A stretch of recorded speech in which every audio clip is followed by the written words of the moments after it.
Hello नमस्कार साथियों, स्वागत है आप सभी का आपके अपने YouTube चैनल ब्रदर्स क्लासेज के अंदर। दोस्तों, राजस्थान पशु परिचर भर्ती के हैं वो आज ऑनलाइन फॉर्म चालू हो चुके हैं और 19 तारीख से 17 तारीख तक हैं वो आपके फॉर्म फिल होंगे। तो 17 तारीख से पहले पहले है वो सभी फॉर्म फिल कर दे और 17 तारीख से पहले पहले फॉर्म फिल कर दे ताकि बाद में कोई अड़चन है वो आपके नहीं आए। जितनी जल्दी हो सकते उतना जल्दी है वो आप फॉर्म पे ध्यान दें और फॉर्म फिल करें। फॉर्म में लगने वाले आवश्यक दस्तावेज क्या क्या है, और देखिएगा राजस्थान में नई सरकार आई है तो नए नियम के आधार पर है जो परीक्षाएं हो रही हैं, सभी बोर्ड की परीक्षाएं हैं जो है उनमें थोड़ा सा बदलाव है वो देखने को मिला है। और इस बार फॉर्म रिजेक्ट है वो सबसे ज्यादा हो रहे हैं। कहीं आप भी इसकी चपेट में ना आ जाएं तो देखिएगा आवश्यक दस्तावेज क्या क्या है और फॉर्म भरने आपको क्या क्या सावधानी रखनी चाहिए। देखिए, बात करते हैं तो ऑफिशियल नोटिफिकेशन है वो इसका 12 जनवरी को आपके रिलीज हो गया था कि 19 तारीख से हैं वो आपके फॉर्म चालू होंगे। वैसे जुलाई 2023 के अंतर सॉरी 2023 के अंतर्गत है वो इसका जारी हुआ था। 13 अक्टूबर के समथिंग इसके फॉर्म चालू थे, लेकिन कारणवश आचार संहिता की वजह से हैं वो फॉर्म डिले हो गए थे और वापस फॉर्म फिल है वो आपके 19 जनवरी को स्टार्ट हैं और 17 फरवरी तक है वो भरे जाएंगे। ऑफिशियल नोटिफिकेशन है वो इसका एक बार जरूर चेक करें आप, वो ही पढ़ के ही पूरा पढ़कर ही आप ये वो फॉर्म को फिल करें। 5,934 पोस्टें हैं वो आपके हैं इसके अंतर्गत। 5,934 टोटल पोस्टें हैं। तो बहुत ही अच्छी पोस्ट पे ये वैकेंसी आई है। 10th पास के लिए ये वैकेंसी है, 10th लेवल का विद्यार्थी है उसके लिए बहुत ही अच्छी वैकेंसी है। 17 फरवरी लास्ट डेट है इसकी और इसके एग्जाम डेट कब है उसके बारे में भी बात करेंगे। ऑफिशियल वेबसाइट की बात कर लेते तो rsmssb.rajasthan.gov.in से ही आप अप्लाई करें।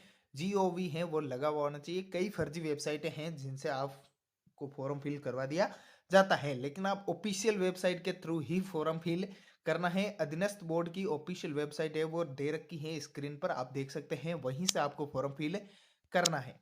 और फॉर्म में बहुत सावधानी रखनी है आपको, आगे बता दूं, क्योंकि नए रूल एंड रेगुलेशन के आधार पर है वो फॉर्म में थोड़ा सा चेंजेस किया गया है। इसके अंतर्गत देखिएगा, नोटिफिकेशन फॉर्म का 12 को हो गया आपका, 19 जनवरी से आज फॉर्म स्टार्ट है और 17 फरवरी तक हैं वो आपके चलने वाले हैं। इसमें फॉर्म फीस की बात करें तो सामान्य वर्ग और अनारक्षित वर्ग अभ्यर्थियों हेतु 600 रुपये का चालान कटेगा और राजस्थान के अन्य पिछड़ा वर्ग, अति पिछड़ा वर्ग, आर्थिक रूप से कमजोर वर्ग, अनुसूचित जाति, अनुसूचित जनजाति वर्ग के अभ्यर्थियों के लिए 400 रुपये का चालान कटेगा। समस्त दिव्यांगजन अभ्यर्थियों हेतु 400 रुपये और सभी ऐसे सभी वर्ग जिनके परिवार की वार्षिक आय 2.5 लाख रुपए से कम है, अनुसूचित जाति, अनुसूचित जनजाति के समान ही आवेदन शुल्क 400 रुपये रखा गया है। जनरल कैटेगरी के लिए 600 रुपये हैं और बाकी सभी कैटेगरियों के लिए इसके आवेदन है वो 400 रुपये रखा गया है। चाहे OBC, SC, ST, EWS सभी कैटेगरी के, चाहे PW, PH किसी भी कैटेगरी में हो, उनके लिए 400 रुपये रखा गया है। इसमें बात करते हैं तो सामान्य वर्ग और अनारक्षित वर्ग के पुरुष अभ्यर्थियों के लिए आयु सीमा है वो आपके 18 वर्ष से 40 वर्ष है वो रखी गई है। एज 18 वर्ष होनी चाहिए आपकी कम से कम और अधिकतम एज है वो आपकी 40 वर्ष होनी चाहिए। 18 से 40 वर्ष वाले ही इसमें आवेदन कर सकते हैं। आवेदन की गणना है वो 1 जनवरी 2025 के आधार पर की जाएगी। 1 जनवरी 2025 के आधार पर मानकर है वो की जाएगी। 1 जनवरी 2025 को आप है वो 18 वर्ष के हो जाने चाहिए और 1 वर्ष 2025 तक है वो आप 40 वर्ष से ऊपर के नहीं होने चाहिए।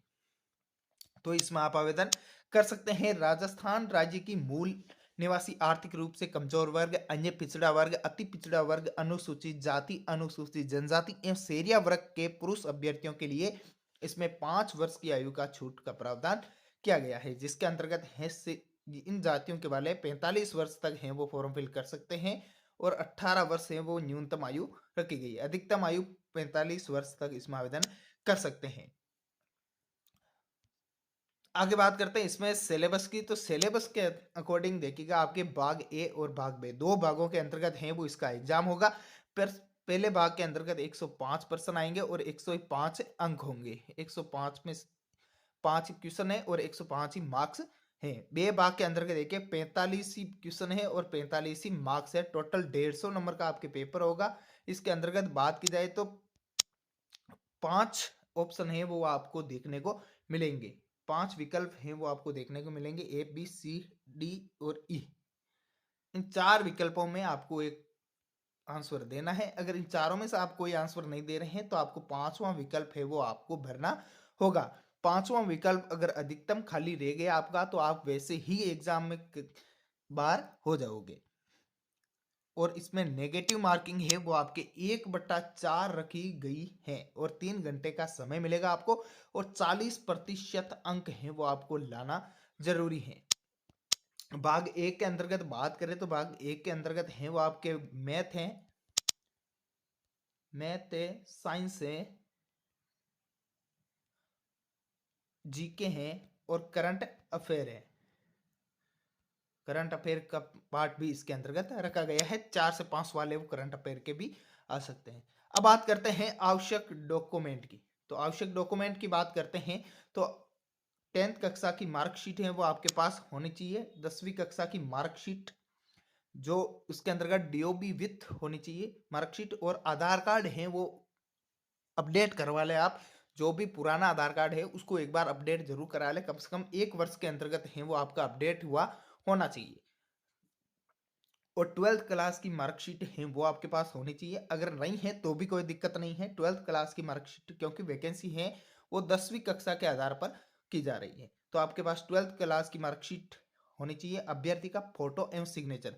फोटो की बात करते हैं तो फोटो है वो 1 महीने से पुराना फोटो है वो नहीं होना चाहिए। 1 महीने से पुराना फोटो नहीं होना चाहिए। 1 महीने से नया फोटो होना चाहिए। जाति प्रमाण पत्र होना चाहिए। जाति प्रमाण पत्र है वो आपको अभी नहीं लगेगा लेकिन बाद में इसकी जरूरत पड़ेगी। अभ्यर्थियों का मोबाइल नंबर और ईमेल आईडी, आधार कार्ड अपडेट किया हुआ होना चाहिए। कोई अन्य दस्तावेज जिसका अभ्यर्थी है वो लाभ उठाना चाहते हैं, जैसे आपके पास कोई स्पोर्ट सर्टिफिकेट हो, स्पोर्ट का सर्टिफिकेट हो या कोई अतिरिक्त एनसीसी का सर्टिफिकेट हो या किसी भी अदर कोई भी सर्टिफिकेट हो आपके पास जिसका आप लाभ उठाना चाहते हैं तो इसके अंतर्गत है वो आप लगा सकते हैं। फॉर्म के अंतर्गत ये आप ध्यान रखें। अब आपको फॉर्म किस प्रकार करना है, आपको सबसे पहले ऑफिशियल वेबसाइट पे जाना है जो स्टार्टिंग में बता दिया था, अधीनस्थ बोर्ड के ऑफिशियल वेबसाइट RSMSS भी आप लिखना, वहां पे आप चले जाएंगे तो रिक्वायरमेंट सेक्शन पर क्लिक करना। वहां पर आपको राजस्थान एनिमल अटेंडेंस रिक्वायरमेंट 2024 मिल जाएगा। वहां पर क्लिक करने के बाद में आपके सामने फॉर्म खुल जाएगा। इससे पहले आप एक बार नोटिफिकेशन है उसको जरूर पढ़े। अभ्यर्थी अप्लाई ऑनलाइन पर क्लिक करना, उसके बाद में आवेदन फॉर्म में पूछी गई सभी जानकारियों को है वो ध्यानपूर्वक पढ़कर सही तरीके से भरना है। फिर अपने डॉक्यूमेंट, फोटो, सिग्नेचर अपलोड करना है और कैटेगरी के अनुसार है वो आपको आवेदन शुल्क जमा करवाना है। आवेदन फॉर्म पूरा भरने के बाद उसको एक बार ध्यान से चेक कर लेना, उसके बाद में फाइल को सबमिट कर देना। क्योंकि अगर एक बार आपने सबमिट कर दिया और फिल हो गया तो उसके करेक्शन की डेट है वो 2 दिन का आपको बाद में समय मिल सकता है, लेकिन उसके फीस है वो आपको अलग से लगेगी। करेक्शन फीस है वो आपको 300-400 रुपए है वो अलग से लगेंगे। तो कोई गुंजाइश ना हो करेक्शन की तो आप ध्यानपूर्वक पढ़कर हैं वो फॉर्म फिल करें। आशा करता हूँ वीडियो अच्छा लगा तो अपने साथियों के साथ शेयर जरूर कीजिएगा और चैनल पर नहीं है तो सब्सक्राइब जरूर करें, क्योंकि हर वैकेंसी की अपडेट है वो आपको समय समय पर मिलती रहती है। मिलते हैं नेक्स्ट वीडियो में। जय हिंद, जय भारत।